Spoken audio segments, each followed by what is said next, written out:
ബംഗാൾ ഉൾക്കടലിൽ അതിശക്തമായ ഭൂചലനം. റിക്ടർ സ്കെയിലിൽ 5.1 തീവ്രത രേഖപ്പെടുത്തിയ ഭൂചലനമാണ് റിപ്പോർട്ട് ചെയ്തിരിക്കുന്നത്. ബംഗാൾ ഉൾക്കടലിൽ 91 കിലോമീറ്റർ ആഴത്തിലാണ് ഭൂചലനത്തിന്റെ പ്രഭവ കേന്ദ്രമെന്നാണ് സ്ഥിരീകരണം.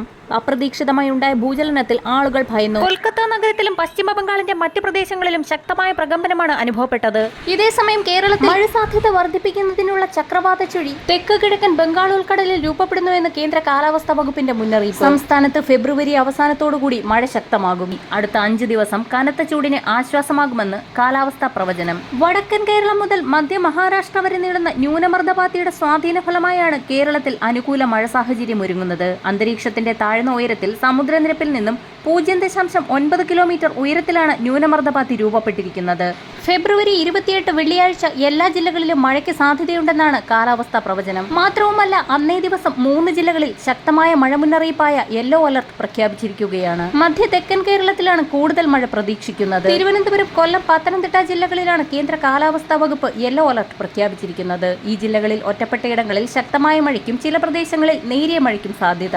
ആഗോള മഴപ്പാത്തി എന്നറിയപ്പെടുന്ന മാഡൻ ജൂലിയൻ ഓസിലേഷൻ നിലവിൽ ഫേസ് 4-ൽ മാരിടൈം കോണ്ടിനെന്റിലാണുള്ളത്. ഇക്കാരണത്താൽ വിവിധയിടങ്ങളിൽ മഴ സാധ്യത കൂടുതൽ സജീവമാകും. കേരള അതിർത്തിയോട് ചേർന്നുള്ള കർണാടകൻ പ്രദേശങ്ങളിലും ഇന്നലെ മഴ ലഭിച്ചിരുന്നു. കേരളത്തിൽ ഫെബ്രുവരി 25-ന് ശേഷം മഴ കൂടുതൽ സജീവമാകുമെന്നും ഇടിയോടുകൂടിയ കനത്ത മഴയ്ക്ക് സാധ്യതയുണ്ടെന്നുമാണ് കാലാവസ്ഥാ മുന്നറിയിപ്പ്. വേനൽ മഴ മാർച്ച് 1 മുതൽ 10 വരെ കേരളത്തിൽ മിക്കയിടങ്ങളിലും ലഭിച്ചു തുടങ്ങുമെന്ന് കാലാവസ്ഥാ നിരീക്ഷണ വിഭാഗം മുന്നറിയിപ്പ് നൽകി. ഇന്ന് തിരുവനന്തപുരം, കൊല്ലം, പത്തനംതിട്ട, കോട്ടയം, ഇടുക്കി ജില്ലകളിലാണ് മഴ സാധ്യത. 26, 27 തീയതികളിൽ തിരുവനന്തപുരം, കൊല്ലം, പത്തനംതിട്ട, ആലപ്പുഴ, കോട്ടയം, എറണാകുളം, ഇടുക്കി ജില്ലകളിലും ഒറ്റപ്പെട്ടയിടങ്ങളിൽ നേരിയ മഴയ്ക്ക് സാധ്യതയുണ്ട്. ഇന്നും നാളെയും തെക്കൻ ആൻഡമാൻ കടൽ, അതിനോട് ചേർന്ന വടക്കൻ ആൻഡമാൻ കടലിന്റെ ഭാഗങ്ങൾ, തെക്ക് കിഴക്കൻ ബംഗാൾ ഉൾക്കടൽ, ഗൾഫ് ഓഫ് മാന്നാർ, അതിനോട് ചേർന്ന കന്യാകുമാരി പ്രദേശം, തെക്കൻ തമിഴ്നാട് തീരം എന്നിവിടങ്ങളിൽ മണിക്കൂറിൽ 55 കിലോമീറ്റർ വരെ ശക്തമായ കാറ്റിന് മോശം കാലാവസ്ഥയ്ക്ക് സാധ്യത. ഈ പ്രദേശങ്ങളിൽ മത്സ്യബന്ധനത്തിന് വിലക്കേർപ്പെടുത്തി.